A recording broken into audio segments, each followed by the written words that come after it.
দিনহাটাবাসীকে একটি বার্তা দিতে চাই যে এই গুন্ডার হাত থেকে দিনহাটাকে মুক্ত করুন।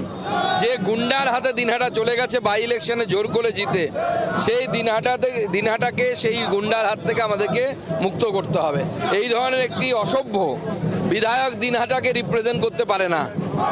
অতটা আশাবাদী এবারের ফলাফল কি হতে পারে? 100% বিজেপি জিতবে। এরকম অনেক ইঁদুর বিড়াল চিৎকার করে, ওদের কথাই কান দিলে পরে আমাদের চলবে না। আমরা নরেন্দ্র মোদীর ভক্ত, আমরা অনেক শক্ত।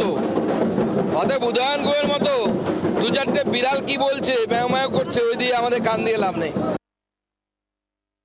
দাদা, আপনি যখন কোচবিহার থেকে দিনহাটার উদ্দেশ্যে রওনা দিলেন, সেই সময় দিনহাটার প্রান্তিক বাজারে আপনার কনভয় দেখে কালো পতাকা এবং গো ব্যাক স্লোগান আপনাকে।